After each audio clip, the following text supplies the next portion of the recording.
1월 9일 날 김철민을 만났나요? 안 만났습니다. 김철민 죽였냐고? 야, 너 뭐야? 아니요, 안 죽였어요.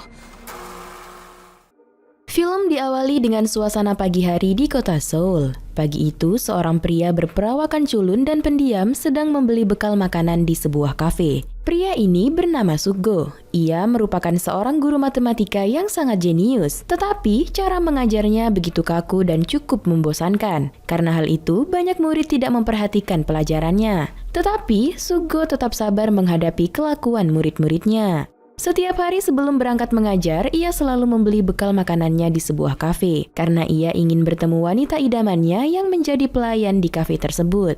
Wanita ini bernama Hasun. Seperti yang telah dijelaskan tadi, Hasun bekerja sebagai pelayan kafe dan ia juga merupakan tetangga dari Sugo. Scene berpindah. Sepulangnya dari bekerja, Hasun mendapati keponakannya yang bernama Yun-ah sedang terbaring sakit dan dengan panik ia segera bergegas membawa Yun-ah ke rumah sakit. Saat di jalan, mereka berselisih dengan Sugo yang saat itu juga baru pulang kerja. Dengan sigap, Sugo langsung menggendong Yun-ah untuk dibawa ke rumah sakit. Sesampainya di rumah sakit, Sugo juga membayar tagihan pengobatan Yun-ah. Keesokan paginya, seperti biasa, Sugo singgah untuk membeli bekal makanannya. Dan Hasun menyerahkan sejumlah uang kepada Sugo sebagai ganti uangnya di rumah sakit kemarin. Selain ahli dalam matematika, ternyata Sugo juga merupakan seorang penyelam yang handal. Setiap berangkat dan pulang bekerja, Sugo selalu melewati rute perjalanan yang sama. Dan yang paling khas adalah salah satu terowongan yang dijadikan pemukiman liar hunian para tunawisma. Keesokan hari pada waktu malam, terlihat Hasun yang sedang menyetrika baju kedatangan seorang tamu. Tamu tersebut ternyata mantan suami Hasun yang bernama Chulmin. Walaupun sudah bercerai, Chulmin masih selalu meneror kehidupan Hasun untuk meminta uang. Dan malam itu, keributan pun terjadi. Chulmin berkali-kali menyiksa dan memukuli Hasun, hingga pemukulan tersebut juga terlampiaskan kepada Yun-ah keponakannya. Suara keributan tersebut terdengar sampai ke rumah Sugo, yang membuat ia sadar bahwa wanita idamannya sedang dalam bahaya. 야, 네가 도망쳐? 잠이 와? Di dalam perkelahian, Hasun merasa takut dan panik apabila Yun-ah akan tersakiti. Dan dengan terpaksa, ia mencekik leher Chulmin menggunakan kabel setrika, hingga Chulmin pun tewas. Hasun dengan gemetar tak menyangka bahwa sang mantan suami akan berakhir di tangannya. Bahkan Yun-ah, keponakan yang sangat ia sayangi, juga terseret dalam pembunuhan tersebut. Sesaat setelah itu, Sugo datang ke rumah Hasun untuk bertanya apa yang telah terjadi. Hasun mencoba tenang dan mengatakan tidak ada apa-apa. Ia langsung menutup pintu begitu saja. Hasun mengambil telepon dan berniat untuk menyerahkan diri ke polisi. Tetapi Yun-ah bersikeras bahwa ia juga harus menyerahkan diri karena ia juga terlibat dengan memegangi tubuh Chulmin supaya tidak melawan.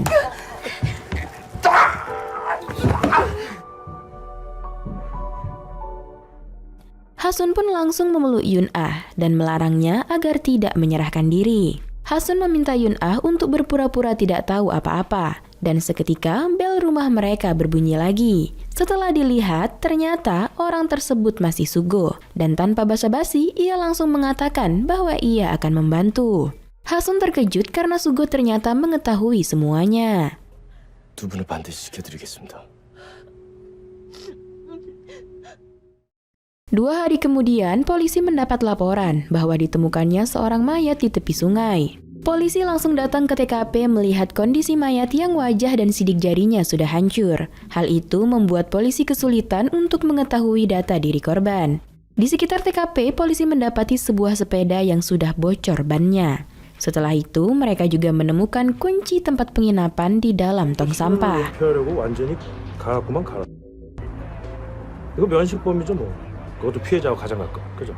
Penyelidikan pun dimulai. Awal mula, polisi mendatangi Motel Jingsung untuk mendapatkan keterangan dari si pemilik hotel.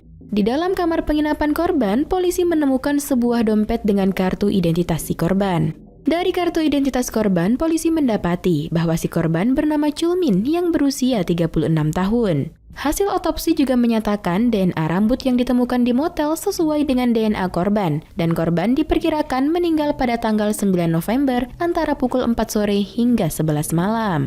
Dan mengenai sepeda yang ditemukan polisi di TKP, ternyata adalah sebuah sepeda yang berasal dari tempat penyewaan. Tempat penyewaan juga menyatakan bahwa sepeda disewa atas nama korban. Dan jarak tempat penyewaan ini cukup dekat dengan rumah mantan istri korban yang tak lain adalah Hasun. Hingga pada akhirnya Hasun menjadi tersangka pertama atas kasus pembunuhan ini. Polisi mendatangi rumah Hasun dan mengabarkan bahwa Chulmin, mantan suaminya, tewas dibunuh. Hasun mengatakan bahwa ia tidak pernah bertemu lagi dengan mantan suaminya itu sejak pindah ke Seoul. Lalu polisi menanyakan apa kegiatan Hasun pada tanggal 9 November. Hasun menjawab bahwa seharian itu ia bekerja dan pada malam harinya ia pergi menonton bioskop bersama Yun Ah, keponakannya. 손은 왜 그러세요? 이러다가 좀 언제요? Beberapa jam kemudian, Sugo menelpon Hasun menggunakan telepon umum. Dan Hasun mengatakan semua keterangan yang diberikannya kepada polisi tadi sesuai dengan instruksi Sugo. Setelah itu, mereka pun membeli tiket film yang kemungkinan nanti akan diminta oleh polisi. Dan Sugo mengatakan kepada Hasun agar tidak menyimpan tiketnya di dompet, tetapi membuangnya ke tempat sampah, supaya tidak menimbulkan kecurigaan polisi. 이래도 되는 건지.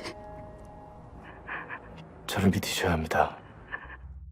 Sesuai dengan dugaan, polisi pun datang kembali ke rumah Hasun untuk meminta bukti tiket film tersebut. Dengan tenang, Hasun mengambilnya dari tempat sampah, seolah-olah ia telah membuang tiket itu. Tetapi salah seorang polisi yang bernama Detektif Joe masih menyimpan kecurigaan terhadap Hasun. Insting tajam Detektif Joe meyakini ada yang janggal. Ia merasa Hasun adalah pelakunya. 전선줄로다가 죽을 때까지 이렇게 잡아당기면 당연히 손에 무리가 가거든요. Detektif Joe lalu meminta keterangan kepada para tetangga, hingga tibalah mereka di rumah Sugo yang ternyata adalah teman SMA Detektif Joe. Akhirnya mereka pun mengadakan reuni sederhana. Kemudian Detektif Joe menyelidiki rekaman CCTV yang ada di bioskop. Dari rekaman CCTV itu memang terlihat bahwa Hasun dan keponakannya sedang menonton film pada malam itu. Karena hal itu, penyelidikan polisi pun menemui jalan buntu dan membuat atasan di kepolisian marah karena penyelidikan yang dibuat anak buahnya tidak menghasilkan apa-apa. Namun, perasaan Hasun masih tidak tenang, meski sejauh ini ia berhasil mengelabui polisi. Ia bingung mengapa polisi selalu menanyakan perihal kegiatannya tanggal 9 November, padahal ia membunuh Chulmin pada tanggal 8 November. Ada apa sebenarnya pada tanggal 9 November ini? Hasun menyesal kenapa ia tidak menyerahkan diri saja waktu itu. Namun tetap saja, ia juga mengkhawatirkan Yun Ah jika harus tinggal sendiri. 내일 거짓말 탐지기 하러 오래요. 그냥 그때 자수하는 게 나았어. Esok harinya, Hasun menjalani proses penyelidikan yang terakhir, yaitu tes detektor kebohongan. Penyidik langsung menanyakan semua yang terjadi pada tanggal 9 November, dan hasil tes yang keluar menyatakan bahwa Hasun tidak berbohong. Tetapi Detektif Joe yang mengawasi jalannya tes dari ruang kontrol langsung memasuki ruangan tes dan marah-marah. Ia bertanya sambil berteriak apakah Hasun yang membunuh Chulmin. Dengan panik, Hasun mengatakan tidak. Dan kali ini alat tes mendeteksi bahwa jawaban Hasun adalah bohong. Tetapi jawaban tersebut dianggap tidak sah karena Hasun sedang berada di bawah 1월 tekanan. 9일 날 김철민을 만났나요? 안 만났습니다. 김철민 죽였냐고? 야, 너 뭐야? 아니요, 안 죽였어요. Pada malam harinya, Hasun dan Yun Ah makan malam dengan tenang karena semua tes telah dilaluinya. Hasun telah jauh dari semua tuduhan. Lanjut keesokan paginya, Sugo membeli bekal makanan di kafe tempat Hasun bekerja. Tetapi ada yang berbeda dari bekal makanan hari itu, karena ada kotak lain yang berisi syal dan ucapan terima kasih dari Hasun, sebab Sugo telah membantunya. Sugo pun menikmati makan siangnya dengan hati yang gembira. Ia berhasil membuat sang pujaan hati terhindar dari jeratan hukum. Sementara di sisi lain, Detektif Joe mulai frustasi dengan kasus pembunuhan itu. Singkat cerita, Hasun bertemu dengan seorang kenalan prianya yang bernama Sungatno. Nah, sebenarnya Sungatno menyukai Hasun sejak lama. Tetapi Hasun tidak memiliki perasaan yang sama terhadap Sungatno.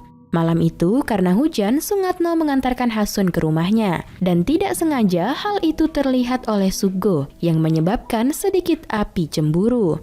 Tetapi, Sugo tetap bersikap tenang dan melewati Hasun begitu saja. Detektif Joe mampir ke rumah Sugo dan mereka mengenang masa-masa saat di SMA. Detektif Jo masih ingat bahwa Sugo sangat terobsesi terhadap matematika dan ingin melakukan kajian terhadap teori matematika yang belum terpecahkan sampai saat ini yang disebut sebagai dugaan Goldbach. Detektif Jo juga tahu betul bahwa matematika dan dugaan Goldbach adalah motivasi terbesar Sugo untuk hidup. 일어났어?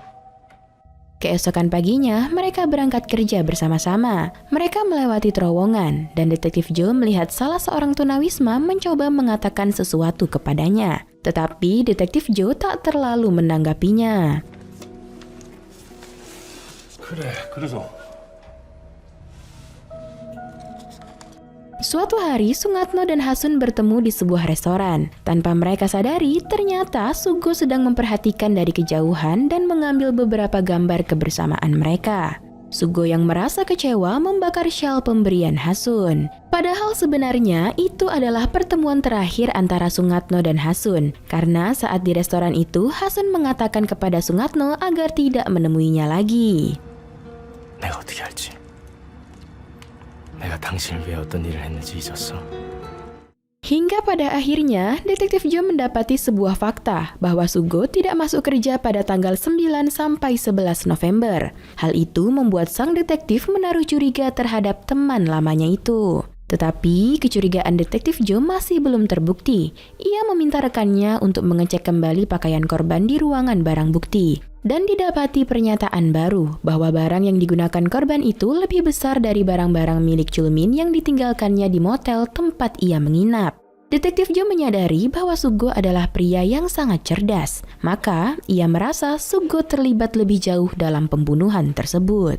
Hal itu membuat Detektif Jo mendatangi motel sekali lagi, dan pemilik motel mengatakan bahwa ia tidak bertemu lagi dengan Chulmin sejak tanggal 8 November. Tetapi, Chulmin pernah menelponnya untuk menanyakan restoran tempat pesan ayam.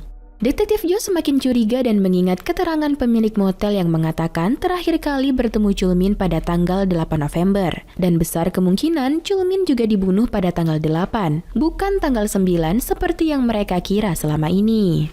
Scene berpindah, Sungatno menemui Hasun dan memberikan foto-foto yang dikirim ke tempat kerjanya hari itu. Hasun langsung bisa menebak bahwa si pengambil foto tersebut adalah Sugo, seolah Sugo sedang menebar teror agar Sungatno jangan mendekati Hasun. Hasun tersulut emosi dan salah paham terhadap Sugo. Malam itu juga, ia pergi ke rumah Sugo dan melepaskan pakaiannya. Ia mengira Sugo tidak tulus dalam membantunya, dan selepas dari hal itu, ia juga sadar bahwa tidak ada yang gratis di dunia ini. Tetapi di luar dugaannya, Sugo terlihat diam saja dan menyuruhnya untuk pulang. 내가 눈치가 빨랐어야 했는데. 세상에 공짜가 어딨어.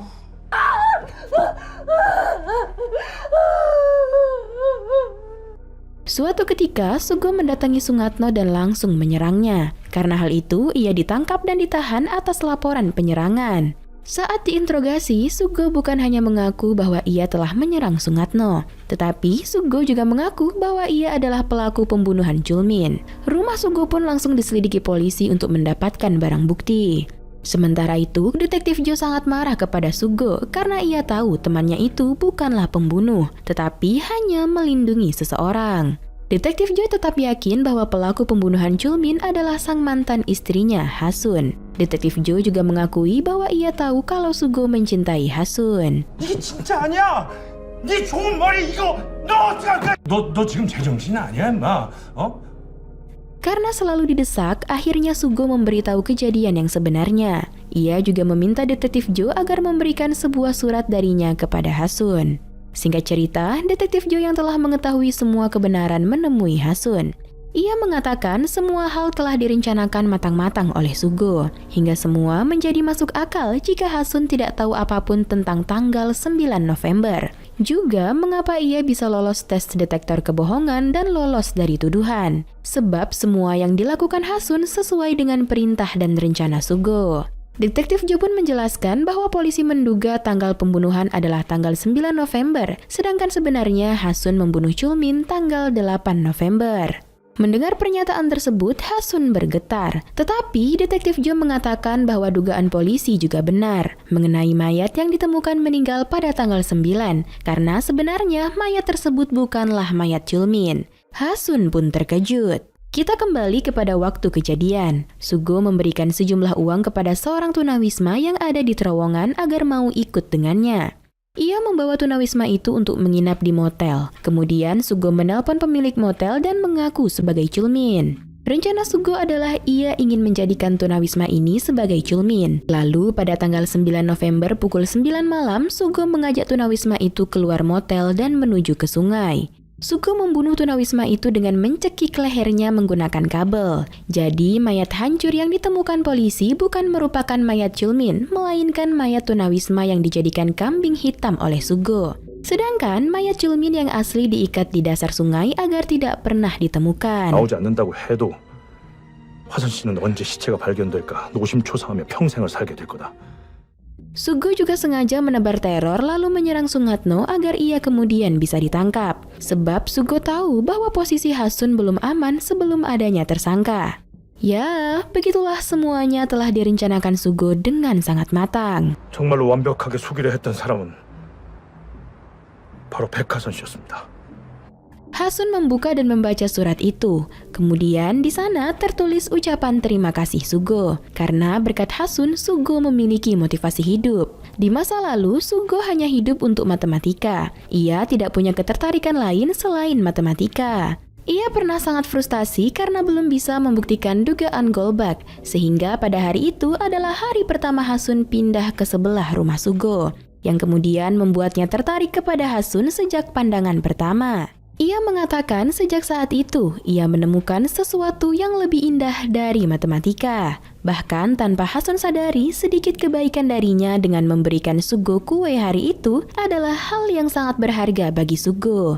Ia jadi semangat menjalani hari dan bisa tersenyum lagi. 화선 씨가 가족입니까? 아내입니까? 애인조차도 아니잖아. Sugo berharap Hasun dapat memulai hidup baru bersama Sungatno dan melupakan dirinya. Karena hal itu, Hasun menangis sejadi-jadinya dan merasa bersalah kepada Sugo. Hasun langsung berlari menuju ke kantor polisi. Tetapi sesampainya di sana, ternyata Sugo telah naik ke mobil tahanan. Hasun hanya bisa berteriak minta maaf. Sugo juga tak bisa membendung tangisnya sambil memegang kartu ucapan terima kasih yang pernah diberikan Hasun. Dengan begitu, film pun tamat. Perfect Number adalah sebuah film drama misteri Korea Selatan yang disutradarai oleh Bang Eun-jin. Film ini dirilis pada 18 Oktober 2012. Dibintangi oleh Ryu Seung-bum, Lee Yo-won, dan Chu Jin-woong. Film ini berkisah tentang seorang pria ahli matematika yang akhirnya menemukan si pujaan hatinya, hingga membuatnya menjadi seorang pembunuh demi melindungi si pujaan hati. Banyak yang menyangka bahwa Sugo melakukan pembunuhan karena obsesinya pada Hasun, atau obsesinya ingin membuktikan teori Golbak. Kemudian semua dipatahkan. Ternyata demi menyelamatkan wanita yang dicintainya. Sugo pun rela membuat dirinya menjadi tersangka dan Hasun bebas dari tuduhan. Kisah cinta pengagum rahasia yang berujung pada tragedi. Perfect Number seperti kisah recycle dari Romeo dan Juliet namun dengan versi Korea. Film ini sukses menyajikan cerita soal pengorbanan yang dalam atas nama cinta. Film Perfect Number juga mengangkat perihal kekerasan rumah tangga sampai soal tunawisma yang sering dipandang sebelah mata. Padahal dalam film ini, tokoh tunawisma adalah kunci dari ruwetnya konflik di dalam kisah pembunuhan tersebut. Bergenre kriminal sekaligus thriller, film ini banyak mengambil adegan dari sudut pandang yang agak gelap. Jadi, kesan misteri dan seramnya jadi semakin dominan. Dan masuk pada penilaian, Biro Perfilman UBR Media memberi rating film Perfect Number 7,5. Like dan share ke teman-teman tersayangmu agar mereka juga ikutan nonton film keren ini. Dan jangan lupa subscribe channel UBR Entertainment. Kamsahamnida, bye-bye!